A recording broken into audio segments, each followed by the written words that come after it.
From time to time, Divine Providence would send a dream to Don Bosco, revealing the future progress of his Salesians in the vast field of missionary work. And in 1885, he received a vision in which he saw the Angel of China, among many other things. I'll recount the entire dream in today's episode. Come on, boy.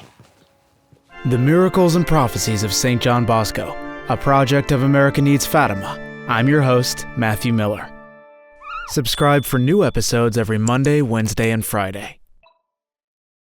Don Bosco related his incredible vision at a chapter meeting, saying, "It seemed that I stood before a high mountain. At the summit, a magnificently radiant angel who lit up the remotest corners of the horizon stood. A giant crowd of unknown people had gathered all around the mountain. The angel held a sword that blazed like a flame in his right hand, and he pointed out the surrounding countryside to me with his left. He said, 'Angelus arfaxad vocat vos as prelianda bella Domini, et ad congregandos populos in aurea Domini.' The angel of Arphaxad summons you to wage the battles of the Lord and to gather all peoples into his granaries." Now he didn't utter these words in a commanding voice, as he had done on other occasions, but instead as if he were making a proposal. A wonderful crowd of angels whose names I didn't know or can't remember surrounded him. Among them I saw Louis Cole, who was surrounded by a crowd of younger people. He was teaching them how to sing the praises of God, which he himself was singing. Remember that Louis Cole was a very holy youth who Don Bosco assisted on his deathbed. A great number of people lived all around the mountain and on its surrounding slopes. They were talking among themselves, but I didn't know their language and couldn't understand them. I only understood what the angel was saying. I cannot describe what I saw. There are things that you can see and understand, and yet they cannot be explained. At the same time, I saw isolated things, all simultaneously, and these changed the scene that was before me to the point that it now looked like the plains of Mesopotamia. Even the mountain on which the angel of Arphaxad stood assumed a myriad of different characteristics at every moment until the people living on it looked like mere drifting shadows. Throughout this pilgrimage and in the face of this mountain, I felt as if I were being elevated above the clouds and that an infinite void surrounded me. Who could find words to describe that height, the spaciousness, the light, the radiance, or the vision that stretched before me? One could delight in it, but never describe it. In this and other scenes, there were many other people who accompanied and encouraged me. They also encouraged the Salesians to not stop along the road. Among those who eagerly urged me onward were our dear Louis Cole and a band of angels who echoed the canticles of the youths gathered around Louis. Then I thought I was in the heart of Africa, in an immense desert. Here stood the angel of Cam, who said, "Cessabit maledictum," the curse will stop, and a balmy salve and the blessing of their labor shall descend upon his sorely tried children, and honey shall heal the bites of the serpents. Thereafter all the sins of the children of Cam will be covered. All of these people were naked. Finally, I thought I was in Australia. Here, too, there was an angel, but he had no name.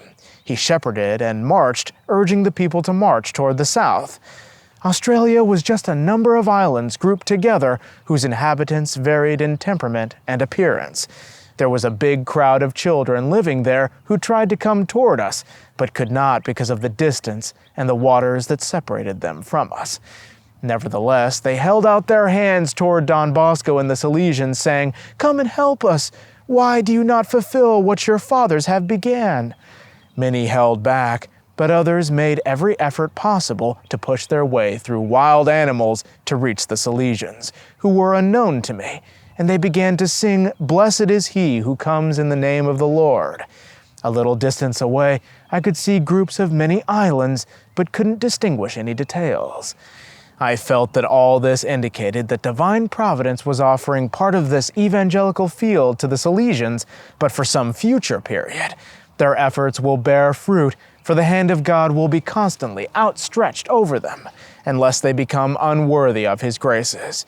If only I could preserve some 50 of the Salesians we have with us now, they would be able to see the magnificent destiny Divine Providence has reserved for us within a 500-year span from now. provided we remain steadfast.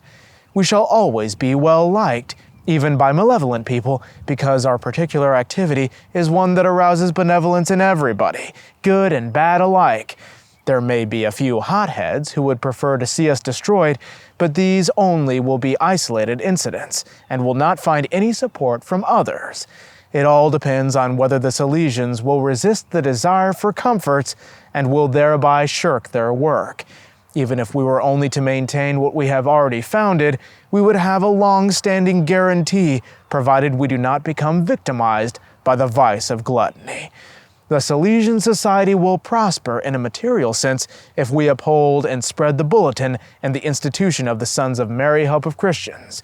These we will uphold and spread. Many of these dear children are so good. The institution of the Sons of Mary will provide us with valiant confreres who are steadfast in their vocation. As Don Bosco told Father Lemoyne later on, he had seen a good deal more. He had seen all the countries where the Salesians would be summoned as time went on, but he saw them fleetingly, completing a rapid journey that started out from a given locality and returned to it again. He said it all happened in just a flash. Nevertheless, as he covered this immense distance in the blink of an eye, he had seen whole regions, inhabitants, seas, rivers, islands, customs, and 1,000 other things, all interwoven.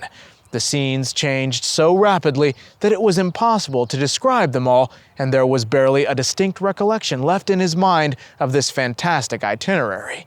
But Father Lemoyne was able to ascertain that he had set out from Santiago, Chile, continuing on to Buenos Aires, São Paulo, Rio de Janeiro, the Cape of Good Hope, Madagascar, the Persian Gulf, the banks of the Caspian Sea, Sennar, Mount Ararat, Senegal, Ceylon, the Chinese Empire, Australia, and ended his trip by returning to Santiago.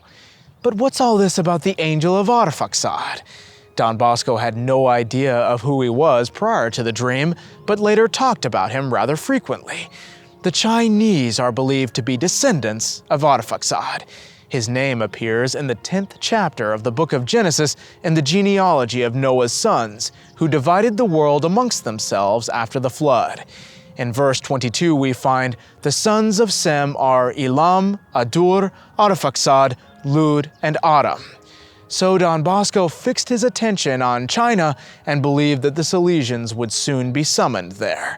In fact, he once said, if I had 20 missionaries to send to China, I'm sure that they would be given a triumphant welcome, despite the persecutions. And the Salesians did, in fact, make it to China, 18 years after Don Bosco's death in 1906. Thank you all so much for watching. God bless you, and Our Lady keep you.